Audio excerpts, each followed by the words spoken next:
entre deux univers.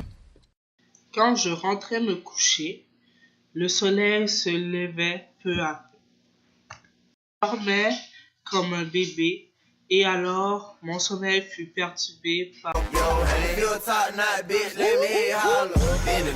la sonnerie de mon téléphone. Allô, pourquoi tu me réveilles à cette heure-ci? Je suis tellement content que tu m'appelles à cette heure-ci, c'est fou! La voix de la personne au bout du fil. L'avenir appartient à ceux qui se lèvent tôt. Je t'amène prendre un déjeuner et tu ne peux pas refuser. Je te le paye.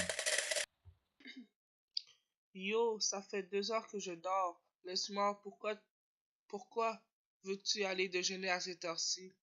Plus tard, je te le fais moi-même ton déjeuner. Non, non et non. Je suis devant chez toi dans 10 minutes paresseuse.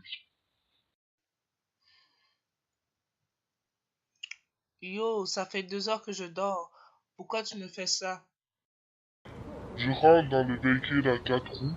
À tantôt. Yo, ça fait 2 heures que je dors.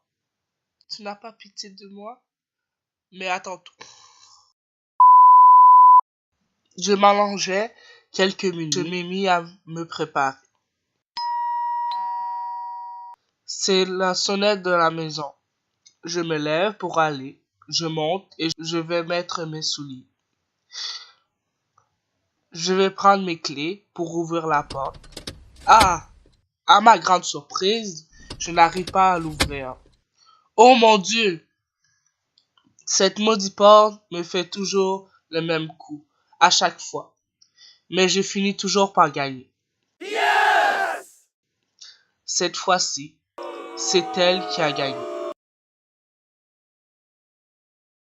Tant pis, je vais passer par la porte en arrière, car la porte en avant ne rien savoir de moi. Et aujourd'hui, ça me tente vraiment de me battre contre elle. Seigneur, elle aussi ne veut pas me laisser sortir.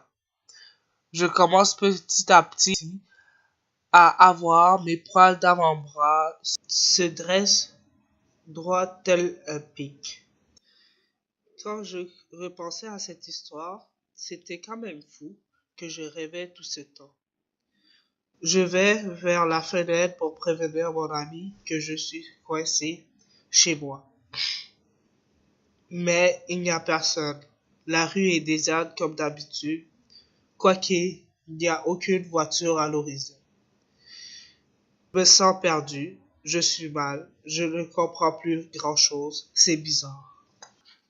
Je prends mon cellulaire, je constate qu'il est sur le mode avion et qu'il ne veut pas s'en déconnecter. D'ailleurs, je ne comprends pas pourquoi il est sur ce mode. Il était 16 heures et ma mère rentrait de la maison. C'était elle qui était venue me réveiller. Tu dors encore, c'est la vie de la débauche. Madame est une grande fille maintenant. Elle rentre à 5 heures du matin. Après, ça dort toute la journée. Et tu étais où encore cette fois-ci? Si tu as l'intention de manger, lève-toi et viens me m'aider. Je vais pour aller l'aider.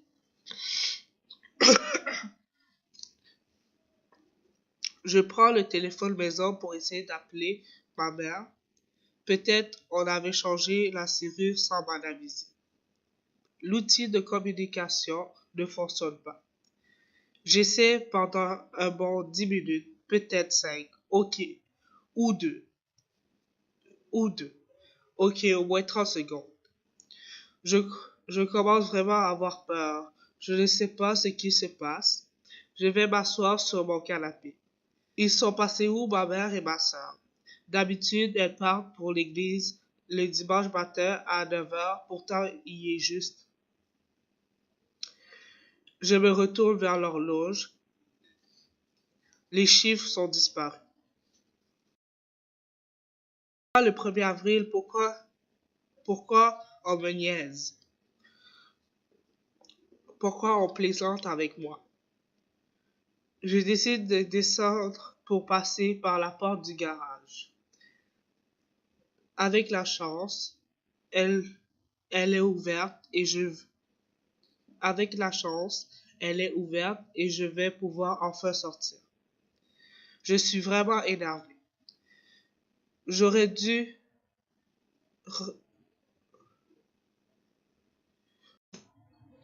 Devinez quoi? Elle aussi, elle est fermée. Ce n'est pas ma journée. D'un coup, j'entends une discussion en haut, on dirait ma sœur et ma mère qui sont en train de parler. Je vais aller prendre ma douche pour me préparer, dit ma mère. Moi, j'y vais, on se voit à la messe, répliqua ma sœur. Je monte d'un pas lent mais rapide. J'ai même failli trébucher des escaliers. Personne. Je vais dans la cuisine, le salon, la salle de bain et dans la chambre de ma mère. Personne. Je crois que je suis devenue folle. Je vais lancer quelque chose sur la fenêtre qui donne sur la rue comme ça je pourrais sortir d'ici. Je trouve un grand vase pesant. Je me rapproche de la fenêtre.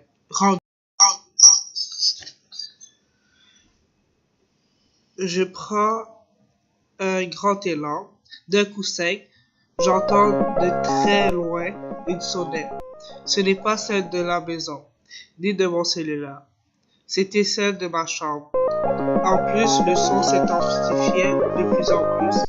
Je me réveillais en sursautant de mon lit.